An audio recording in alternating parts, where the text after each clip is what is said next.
Welcome to the Venture Xperience podcast, featuring interviews with up-and-coming entrepreneurs and business leaders. Join our host as we peel behind the curtain into the motivations, tools, and strategies used by successful professionals.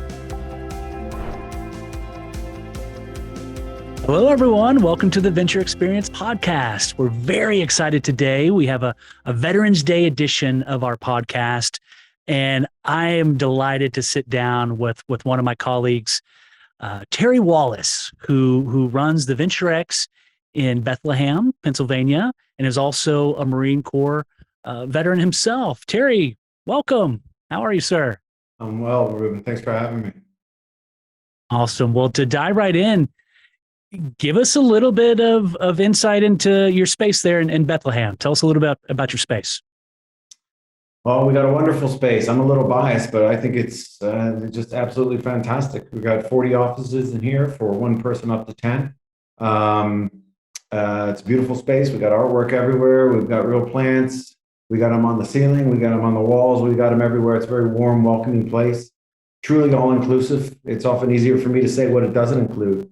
It doesn't include a business owner, their employees, or the laptops. We take care of everything else, from administrative staff to unlimited printing to enterprise technology to beautiful space, amenities to gourmet coffee, tea, beer, wine, you name it. We got it covered. Yeah, no, you do have a beautiful space, and I fell in love with Bethlehem in my short time there. So, I mean, I really love that community, very tight-knit community, beautiful kind of, I guess you call it like a downtown area, very walkable, and you have a great space there. So, but let's take some steps back and let's talk a little bit about Terry Wallace's origin story. So walk us through, what led you to join the Marine Corps. Mm-hmm. Well, I'd start by saying I grew up in a military family. My father spent many decades in the military. I was born while he was overseas. As were some of my siblings. I'm going back to the 60s, but grew up in a military family. I've got siblings in the military. It was what we did, to be honest with you. To do something other than the military was an anomaly to some extent in my family. Very fortunate. Grew up in just a fantastic family. I have wonderful parents and siblings. Traveled all over. Growing up in the military family, we moved every other year my whole life. We lived all over the U.S. Lived in New Zealand for a few years as a kid. Most of my high school years were spent in Australia. My father was the defense attaché for Australia, New Zealand, and Papua New Guinea. So traveled a great deal. I actually think that life experience is one of many components that brought me to this business and this business model. And it is that transient nature, short routes, the desire for I don't want to say a communal living, but that need for connectivity, which didn't come natural because I wasn't in the same place my whole life. I was the new kid at school every other year, right? So I think that's one of the many things that have brought me to where I am now. For owning a co-working location and hopefully a few more in the not too distant future. When we lived in Australia, like I said, my father worked at the U.S. Embassy there. Periodically, we'd go in and out to visit, and we've had the Marine Corps. The Marines cover our guards for our embassies across the globe. So I had the opportunity to see the Marines as we go in and out. And I mean, as a 14-year-old kid, I was so impressed by these gentlemen that I said that's it. That's what I want to do when I grow up.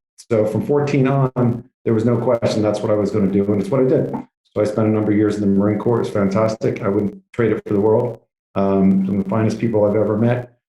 Hands down, the finest organization that exists on the planet. I'm a little biased, but I would stand by that. What was one of the most challenging things that you experienced? And then what were some skills that maybe you developed while there that you took with you once you left the Marine Corps and went on to your civilian life, and any of those kind of business skills that maybe you use?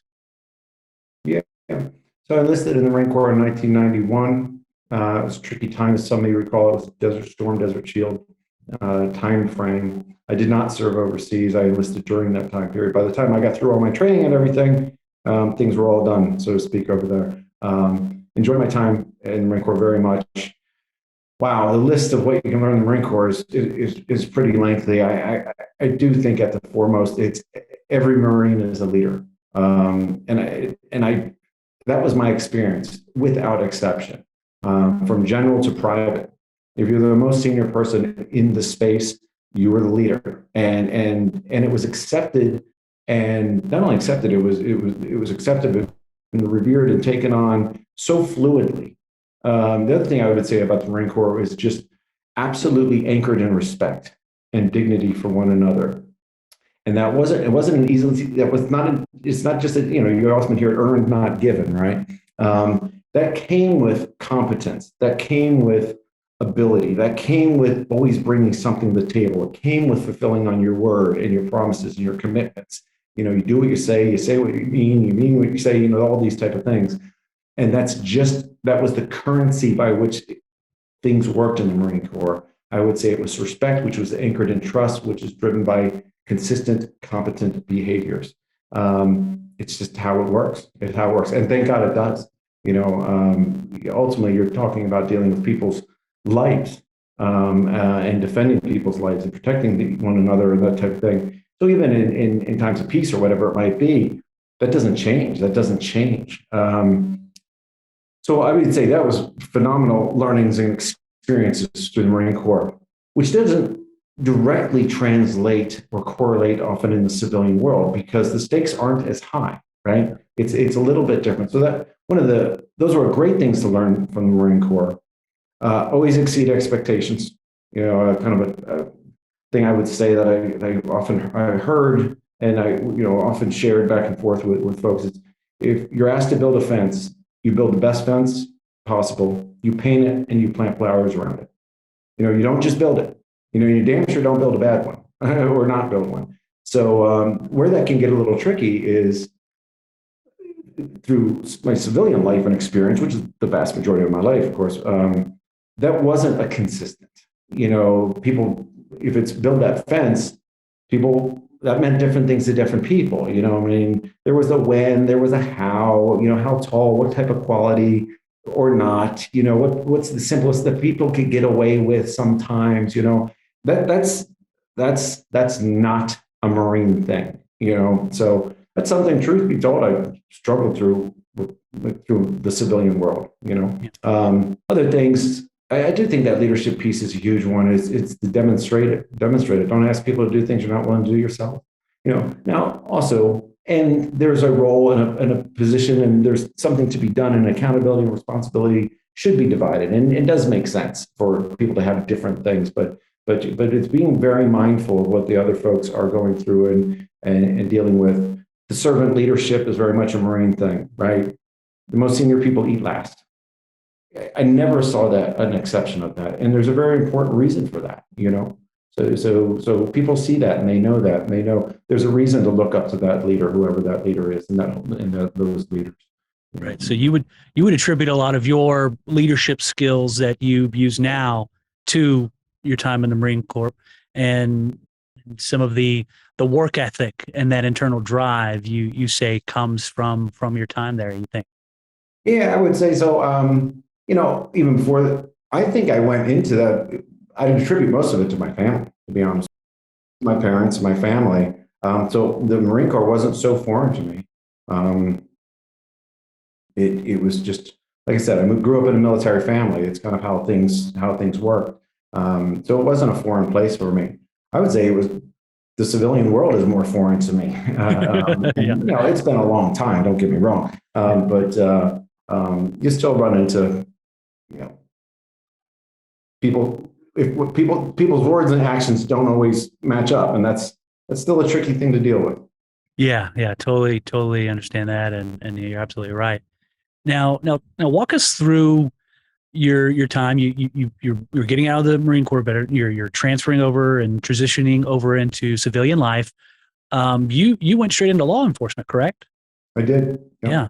So walk us through that, and any tips that you can give to veterans maybe looking at that transition or is currently dealing with the transition from service to civilian life. Yeah. So just a quick blurb on my journey, and then I'll come back to your second question there. After the Marine Corps, I was a police officer in the western suburbs of Philadelphia for just about 5 years. That was also a fantastic experience, incredibly challenging, difficult role job. So again, some of the finest people I've ever encountered. That was back in the mid '90s. Very difficult job. Let me tell you, very, very difficult job. I can't fathom doing that job now. Can't even fathom. But it was very, very difficult. I did that for about a year and really enjoyed it. But after that, I decided I wasn't sure that that was something I wanted to do for the rest of my life. So decided to go back to school, get my MBA. I worked on that for a number of years. It took me quite some time. I had to take a non-traditional path to get my MBA. When I finally did, I said I wanted to get into management consulting. I wanted, I'll say, business boot camp. I wanted to drink from a fire hose, whatever term you want to use. And thought management consulting was the way to go. I'd get a lot of that experience very quick. I had 36 rejection letters to be exact. I think looking back on it, they didn't know what to do with me. Marine, cop, business strategy consultant. It just didn't compute, I eventually got an opportunity to interview with Deloitte, which is a fantastic firm. Spent a number of years at Deloitte in their human capital practice. Learned a ton, just militantly intelligent people who work very, very hard. Learned a ton from those folks. Then ended up at Pfizer. I was at Pfizer for about 14 years. Had wonderful opportunities and ride at Pfizer. Had the absolute honor and privilege to lead global HR operations at Pfizer for my last 5 years there. It was another thing that I believe brought me to where I am now, in my focus on owning co-working locations. And it was managing and leading a highly integrated global virtual team. So the point being, you didn't have to all be in the same office, right? You didn't have to all be in the same country, let alone the same office. So we saw early on that officing was changing drastically. So I was there for that time. I then had an opportunity to interview with this, I didn't know of it at the time, but this unknown little startup that was in a position to get an enormous amount of capital to grow at just an extraordinary pace. WeWork. Obviously, we all know about WeWork. When I started at WeWork, we had just around 1,000 employees. I left after a little over 3 years with 16,000 employees and in 33 countries. The growth was just unbelievable. And there's a lot of information out about WeWork, stories, books, articles, all that type of stuff. All of it has, it's truthful in one way or the other. I think the most important thing I take away from it is it was true disruption of a massive industry, commercial real estate and officing, true disruption. The other thing is it was arguably the fastest growing physical startup in history. The numbers I just mentioned to you, and just speed by which we moved as a company was just absolutely extraordinary. Of course, there's more to that story, but we can talk about that later if you like. So that was my journey. The second part of your question, any thoughts to give veterans on making such a transition? A couple things come to mind. Role clarity, decision rights, information flow in the military is very clear. It's very clear. You know your role. You know who makes decisions. You know how decisions get made, and you know how to communicate to one another and make sure people are all on the same page. Very clear, as it should be. Should not expect that level of clarity in any business outside the military that I've encountered. I've engaged with many different businesses, whether either directly or through partnerships or client relationship, whatever it might be. There is gray space, and it's a great deal of gray space. There's vagueness. There's a lot of opportunity. You can see that as dysfunction, or you can see it as growth opportunity from an individual perspective or for the company. Every role I had at Pfizer did not exist before until I had it. And my point being, it's not just filling in a slot in the next career ladder. It's looking at the horizon of what's going on in a company and saying, this is how things are done. It looks like there's a big project that's changing how things are done. Let me get involved in that. And that can create opportunities. Now, mind you, it can also create dead ends from a career perspective, but you got to play that game. And that's very different than the military experience. The military experience is very much, there is a conveyor belt and you're riding on it. You know what I mean? And as long as you're delivering and doing the right work in the right manner, you will ride that conveyor belt. And the opportunities or the positions get fewer and fewer, obviously, as you go up in the organization. The civilian world is not like that. There is plenty of opportunities in organizations. You've really got to focus on being as competent as you can be, delivering results. You know, and it is the results factor. It's not how many hours did you work. It's not, of course, you're going to work long hours. You know, you're going to do all those things. But be as competent as you can be, communicate as effectively as you can be, and deliver results. Yeah. Another thing I would add there is what I found in the civilian world. A very important component. I think people have different levels of comfort with this. And on my team at Pfizer and WeWork, and to some extent at Deloitte, we talked about it a lot. I would refer to it as the 5% rule. It's, and I'll say it a little more crisply here, just for sake of time. It's bust your ass 95% of the time, work very hard, deliver results, all those type of things. But take 5% of your time to make sure people know about it. There's got to be some PR there. There's got to be some marketing. And for many, many people, that feels very self-serving. It feels selfish. It feels like you're putting yourself ahead of your team or your company or whatever it might be. And I would counter that and say, if you don't do that, you're spending 100% of your time grinding, and you can lead to a place of almost resentment. You know what I mean? You're not moving. Why am I not moving up and then throughout this organization? The reality is because people don't know, because they're focusing on their career. They're doing what they need to be. You've got to carve out time to make sure the rest of the company or the right people know what you're up to. Now it's 5%, it's not 50%. We've all encountered people that work hard 50% of the time and then spend half their time telling the world how great they are. You know what I mean? That's not what I'm saying here. But I do think a huge shift, particularly for veterans, is you've got to be your own PR machine. You've got to market yourself. You've got to make sure people know, and it will feel self-serving. I think people have to come around on that and realize, although some could see it as that way, what you're really doing is saying, I feel that I'm the best person, the right person for our next opportunity. I want to make sure people I know that. And that's how you move. It's one of many ways you move up through an organization. And it's not to garner more benefit or salary or a bigger office. Those things may come. It's really to take on more accountability, more responsibility, right? To be able to deliver larger, have a greater impact on an organization. These things are admirable. They're absolutely admirable. So spend that time to make sure you are marketing yourself. Yeah, I think that's great advice for anyone, I think, and starting out in business. But I can really see how that would be something that maybe a veteran struggles with, as far as having all the structure, having like that conveyor belt, like you said, and then now throw in the midst where they have to be their own PR, champion. They have to promote themselves, and we live in a society now to where you can't just do great work. You have to kind of show everyone the good work that you're doing. You have to tell people, because no one else is gonna be your champion for you, unfortunately. So I love that feedback.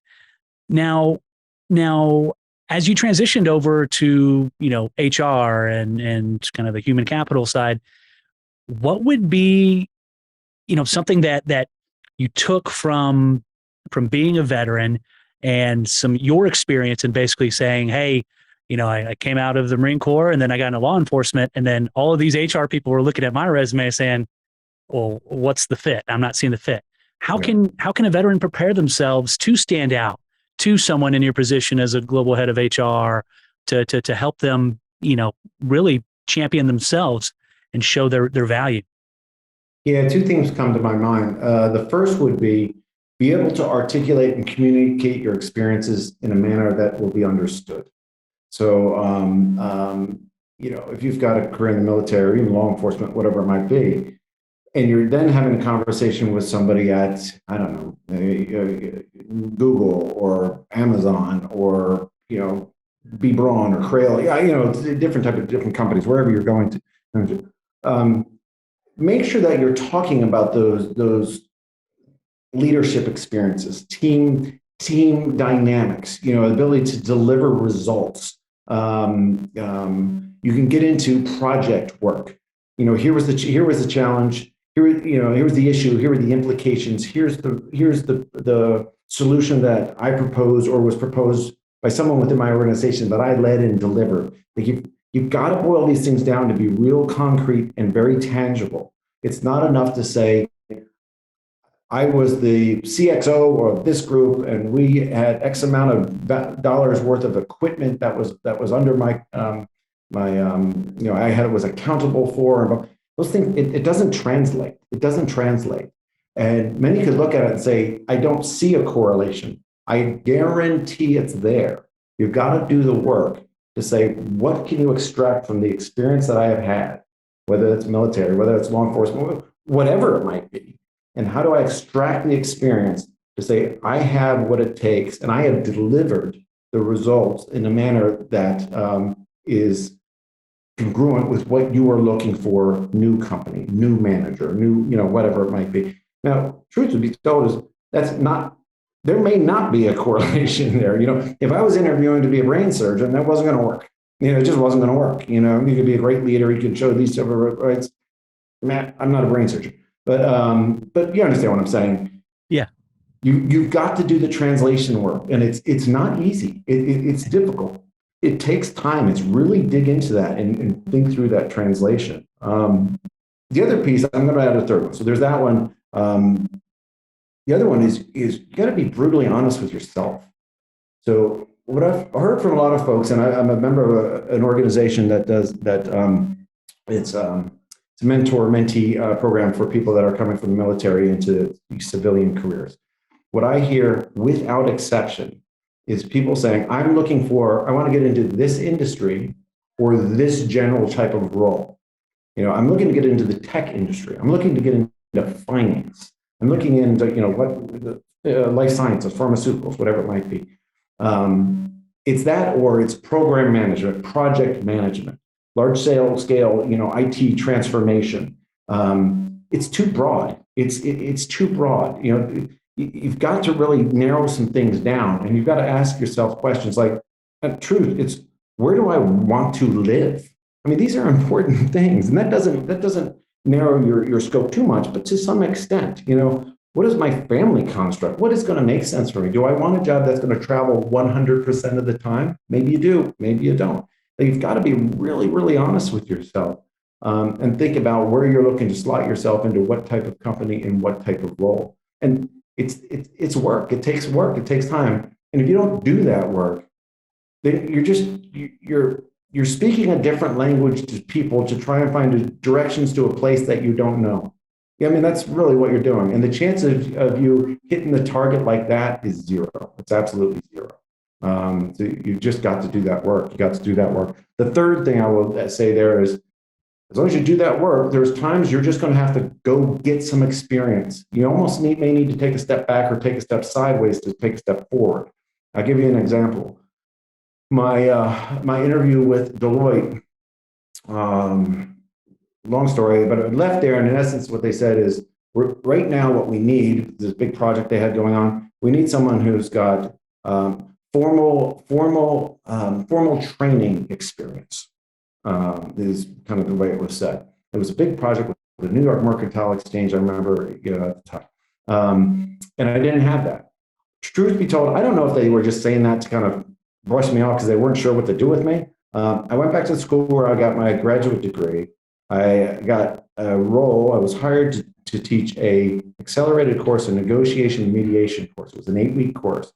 I got hired to teach that. I taught the 8-week course. I came back to the partner I interviewed with, who said what they needed was formal training experience. And I explained to him, I just spent the last, a few months as an adjunct professor at this location teaching negotiation mediation skills.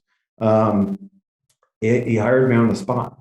Wow. So my point being, sometimes you gotta listen, all the time you gotta listen. But I needed to take a step. I wouldn't say that's a step backwards, but that was a step sideways to gain experience so I could come back and say, you told me I needed this. I have that. Now I have that, In truth, he could have said, okay, thanks, but still there's other reasons. it didn't happen that way. Truth hired me on the spot. Wow. So you showed that drive and that, yeah, basically just went on your own and developed the skills that they were looking for, and then came back to them once you did. And you spoke to something that I've heard other veterans talk about, and as they transition, to civilian life, they said oftentimes it's like learning how to speak a new language, and relating, your experiences and how that relates into the business and professional world. So I love that you touched on that. Now, take us back into the mind of a global head of HR for Pfizer and for WeWork. What recommendations would you have for someone that is working with a huge workforce that is displaced? How did you go about managing that employee experience? Tips and tricks for retention of remote employees, that remote employee engagement, some of those struggles with working with a team that's all over. Go put us into that mindset and walk us through kind of how you approached it and any tips that you have for someone else in that same position. Sure. Yeah, understood. A couple of things with just the basics that people talk about. There's a few things I would add that I don't tend to hear people talking about that I do think are a high value thing. So the basics. It's etiquette over Zoom or whatever platform you're using. Zoom wasn't a thing when I was, had those teams. It's making sure everyone's engaged, people are hearing. It's, things are clear, all that kind of good stuff. These are big. Have an agenda. Make sure you're wrapping up things right. Again, basics. Some things that I would add that I don't hear so much people speaking about would be come back to role clarity. Your role. Who's responsible for what becomes that much more critical, because I don't think most people don't understand the amount of communication that takes place outside formality, outside the emails or the Slack channels or the, whatever it might be, that is in being co-located, having those conversations, grabbing coffee together, having lunch, all that kind of good stuff. With that going away, you've got to start formalizing that communication. Some people are more comfortable with that. Some people are less comfortable with that. So you have to be mindful of that.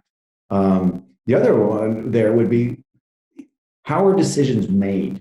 It's too easy to say who makes them. And I would say it's often wrong to say, well, it's just the manager. Well, that's that manager's manager and that manager's manager. You take that approach and you've got a CEO that apparently needs to make all decisions.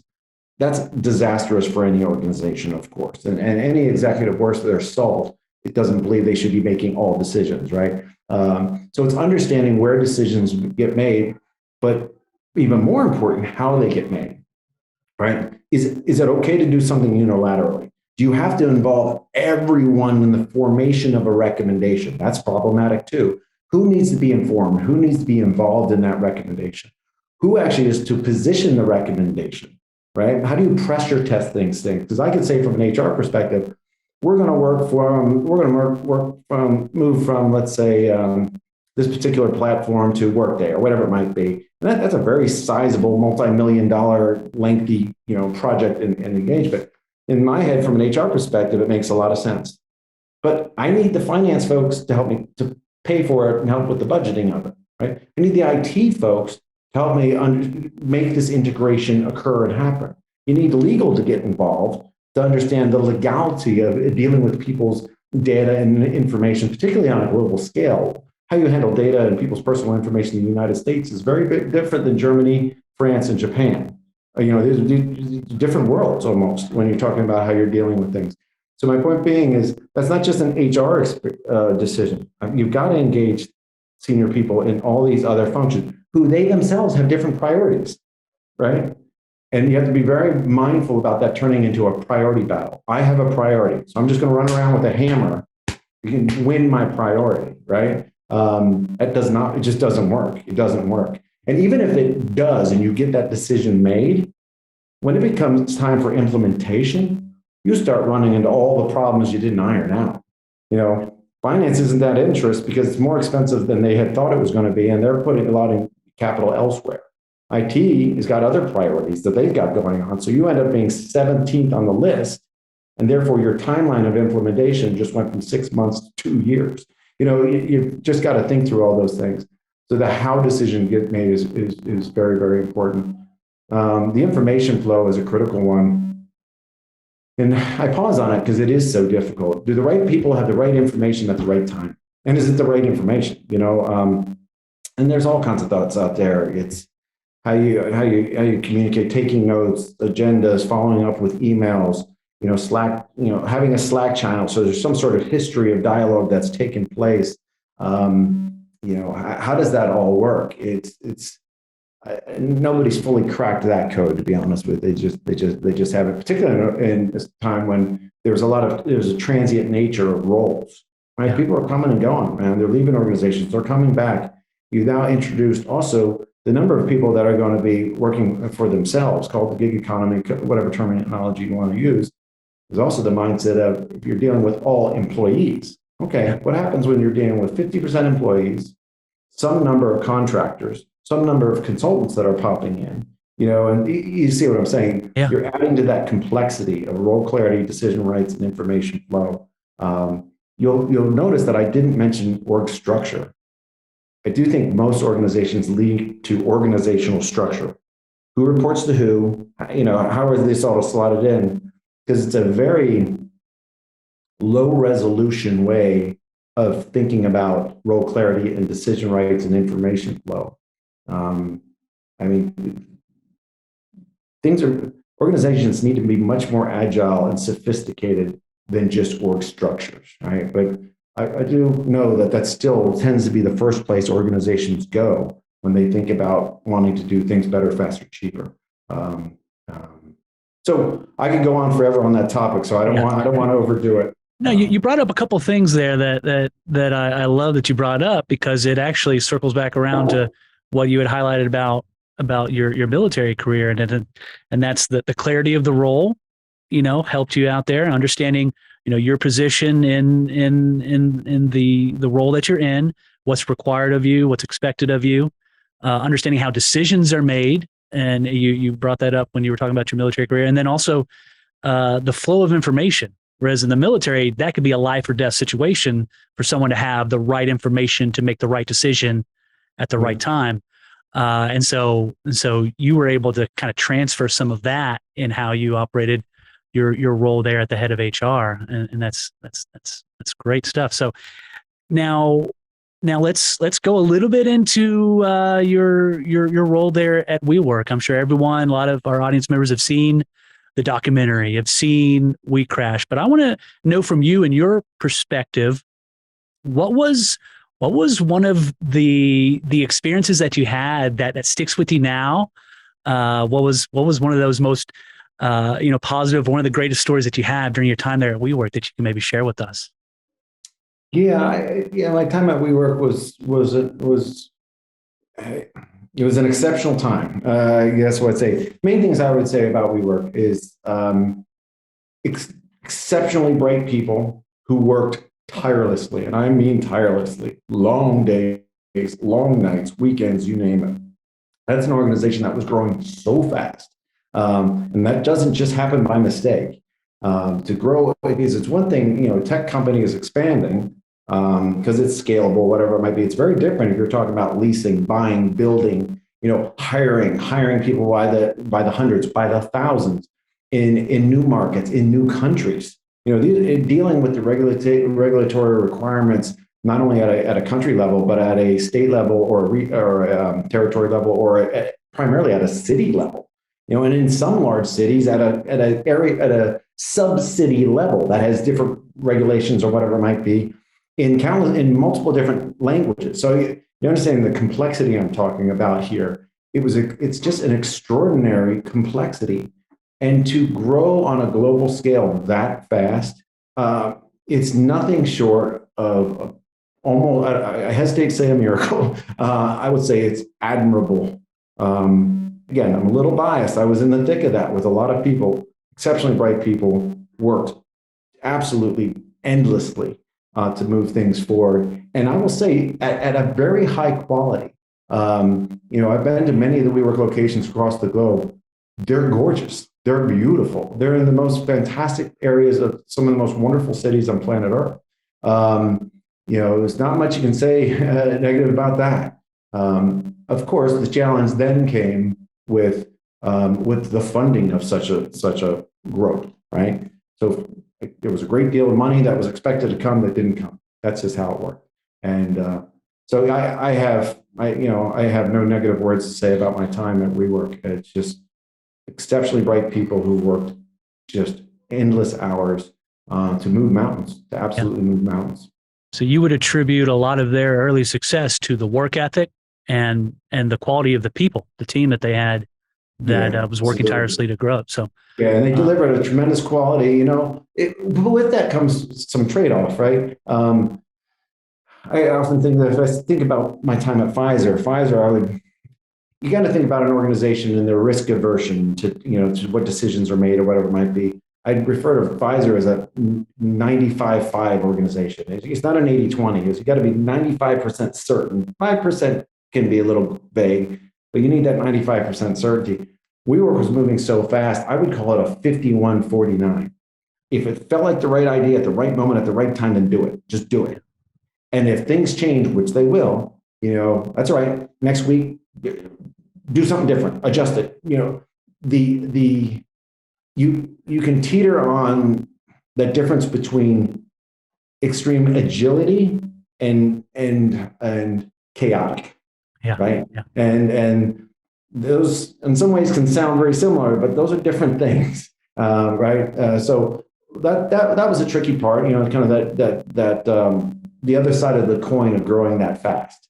There was intense agility, flexibility, and which came with some chaos. It came with some chaos.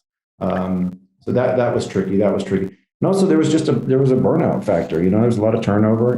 People working really hard and getting great experiences. Early on in their career that they were able to transition into opportunities elsewhere. So there was turnover in the organization. And when you're growing at that speed, not only, so when I started, let's just say 1,000 to 16,000 over the course of that time period. I don't know what the exact numbers are, but you got to understand if you've also got turnover. I mean, that's a growth trajectory I'm not aware of any other country that's grown at that speed at that short amount of time. Yes. And I mentioned this. The other thing is, the environment, and it's one of the reasons I was bullish on co-working, and I'm even more bullish now post-COVID. It's even when I started there, I didn't fully appreciate the shift in how people were working and the value that places like ours deliver to where we are, our communities, our locations, our cities. I was at WeWork for about 2 months when I realized, oh yeah, this isn't just space. This isn't space arbitrage. This isn't just an adjusted, shared economy thing. This is a global seismic shift in how people work, and organizations will structure and staff themselves. Not a doubt in my mind, and it's playing out. COVID sped that process. Plenty of good and bad associated with the last couple of years, of course. But like I said, I was bullish on co-working prior to COVID. I'm even more bullish now. It's still very tricky, though. Very tricky.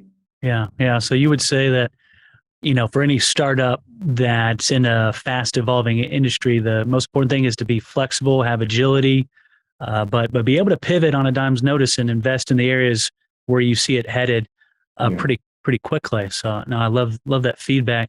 Ruben, if I could add one more to that, it's understanding the difference between right or wrong, because right and wrong depends on when. So if you make a decision based on, as long as you base it on all the information that is available to you, and it was the right decision at the time, as things evolve, it's real important to look at, say, instead of looking back and say it was the wrong decision, it's important to say it was right decision at the time based on the information I had. We now have new information. So it's time to change that. So it wasn't that it was the wrong decision necessarily, or somebody should be vilified for, saying left when the answer should have been right, or, whatever it might be. It's being mindful of, are you collecting all the right information? in the time to make a decision to move forward. So it's seen as incremental changes as opposed to you just make a call, you decide left is the right direction, and you just head left blindly. Got to constantly think about how are things are evolving, how are things changing, what new dynamics are coming into play, and that's where the senior folks in the decision makers need to, quote unquote, make their money. Those are judgment calls constantly. Those are judgment calls, and those are very important times. Yeah, so you can't have tunnel vision, and if you make a decision and pivot towards it, don't, if that's the route that you're headed at the time, is the best decision at the time, always reanalyze it, because new information comes and it may lead you in a different direction, and you can't be rigid enough in your structure and where you're headed to not pivot when you need to based off of new information. So that's amazing feedback there. Now let's go to your current space. Why Bethlehem? What made you fall in love with that community, and why do you think that was a great community to open up your co-working space? Yeah, primary reason is this is home. So for the last 20 years or so, I've been in roles where this Deloitte, Pfizer, and WeWork, we're all headquartered out of New York. So although my family and I have been out here in what we refer to as the Lehigh Valley. The Lehigh Valley primarily is Easton, Allentown, and Bethlehem, right? Southeastern PA, somewhat directly in between New York and Philadelphia. Fifth largest population in the northeastern Pennsylvania, United States. Just a little side note there. So collectively, as these three cities kind of combine, it's a sizable area. It's a sizable population. So number one would be this has been home. Now, I also say that knowing full well that I've been commuting in and out of this space for many, many years. So I didn't know it terribly well. I knew my home and how to drive to New York and Newark Airport. That's what I knew. Because again, in my previous roles, I was in the city or I was traveling, globally, whatever it might be. So I was quite the nomad professionally for some time before I ended up getting an apartment in the city, which helped reduce the amount of commuting I was doing. I would catch a 5:05 a.m. bus from my home into New York and then come home between 9 and 10 at night. It's just what you did. And I found that a lot of people that lived in this general area did the same. They work in Philadelphia area, New Jersey pretty heavily, and in New York. So it almost like a heartbeat every day. All these people are just going to head out, work, come on back. And there's few things I can say with such confidence, but one of them that I can say quite confidently is I would say every person that was on those buses, those planes, trains, and automobiles didn't like it. It's not a lot of fun to have that big, heavy, arduous commute. It's brutal. The cost is brutal. And I don't just mean cost, which that was quite expensive. I mean, the bus ticket in and out was $40 a day. You know what I mean? If you're parking in the city, I mean, that's over $40, plus the gas, plus the tolls. You understand what I'm getting at. But it's really costing in your time. I mean, that was a part-time job. So you did your long hours, plus it was a part-time job just getting to your job and back. The biggest cost was more social and familial, right? It's you couldn't have dinner with your family. You weren't able to coach your kids' teams. All these dynamics, which are extensive. You were spending money in New York or in Jersey or wherever it might be. You weren't taking your family out to eat here. You weren't buying things here. There's a real cost to this. So when I did, after leaving WeWork and deciding what I wanted to do, and it was getting to co-work, I set out my focus was going to be to kill the commute. I was going to tailor that a little differently. So it sounds maybe a little more aggressive than it should be, but it was to kill the commute. Because my thought was bring the finest of Fifth Avenue space, amenities, and services here to where people live, here in the Lehigh Valley. And there's no need to have this arduous commute into Jersey or New York or wherever. Or there's less of a need, I'll say. Now, COVID came along and did a much better job of killing the commute than I could. So that was a bit of a shift there. Coming back to why here, number one was home. Number two was there's absolutely a pent-up need. Again, the number of people that were commuting in and out of the Lehigh Valley is extreme. And it was, to be frank, not terribly necessary in many cases. Knowledge-based workers don't need to be sitting side by side 8, 9, 10 hours a day, 5 days a week. It's not a necessity. now. So that'd be a second thing. I'd say the reason I chose Bethlehem. So I'm looking to open up at least 3 locations, Easton, Allentown, and Bethlehem. That's been delayed quite a bit for various reasons, not the least being the last couple of years with COVID. Bethlehem is in the center of those 3 cities. I wanted to start out with the center. If you took a look at the map of the Lehigh Valley, honestly, if you pinpointed the center, you would land on this building. So found a beautiful building, liked it a great deal. It's got a fantastic restaurants and all kinds of things about it. We're attached to a parking garage. So there was all those things that worked out nicely. So thought for sure this was the right start. And now trying to figure out what's the right location for location number 2 and 3. Now, before I get to 2 and 3, certainly we've got to get profitability in number 1. These things aren't cheap, right? Yeah. So anyway, that's why I picked the Lehigh Valley, and that's why I picked Bethlehem to start. Yeah, no, I love that, and for that community there in Bethlehem, you feel like you're giving those employees that were like you, that maybe had poor work-life balance, where their second job was just commuting to and from work. You're giving them that time back, and that time that they can spend with their families and with their friends, and having that better balance. And then I love the kill the commute. We'll cut the commute is what. There you go. Yeah, I like it. But no, I love that. And so you're absolutely right. Half of what we do is of course the office space for businesses on flexible terms. The other half is community.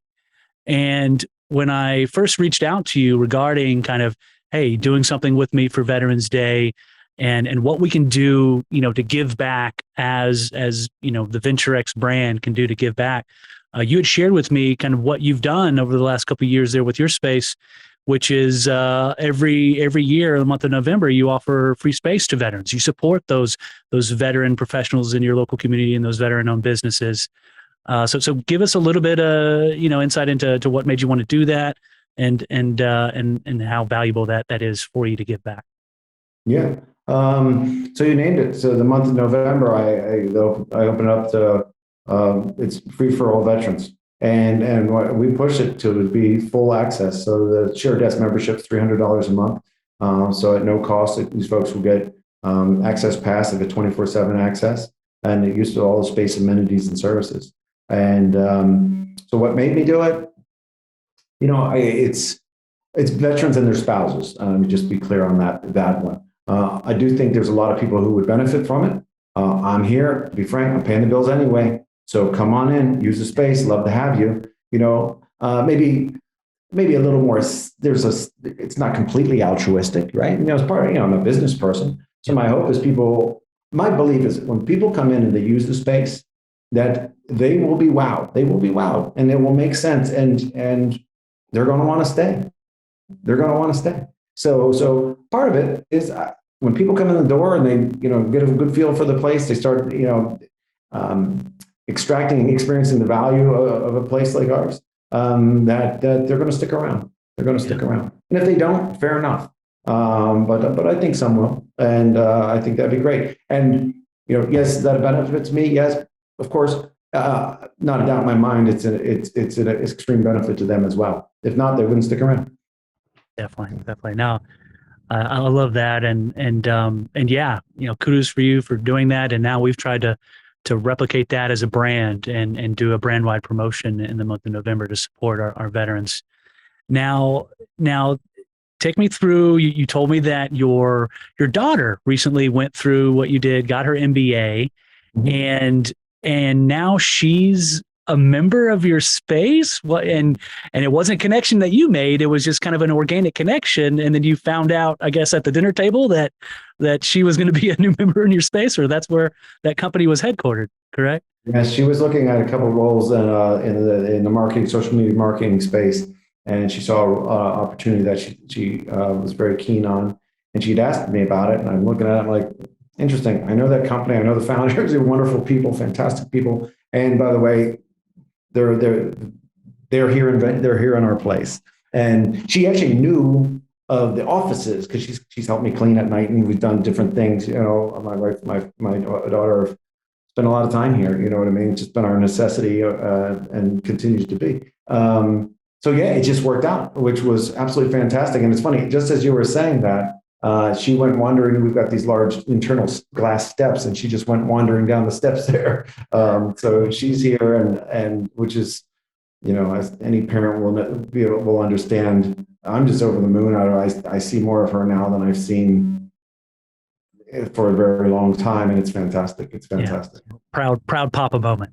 Yeah, it's good stuff. It's good stuff. I try not to drive her crazy during the day while she's working. But, I hear you. Well, good. No, really appreciate the time that you spent with me on this podcast. Really great stuff. I really appreciate you being so open and kind of sharing your story. I think it's very, very impactful content to share with veterans and other people that are head of HR and interested in this space.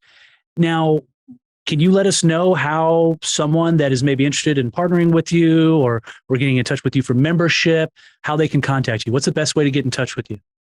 Sure. Shoot me an email, terry.wallace@venturex.com. Awesome. Yeah, pretty simple. You can reach out to me directly, or you can just go to venturex.com, you know what I mean, and look that up and type in Bethlehem or do however the search works. But you just, right there, got all my information. But terry.wallace@venturex.com, or you can always hit me on LinkedIn. I'm quite active on LinkedIn. You'll find me pretty quickly. Great. Well, you do have a beautiful space and a great community.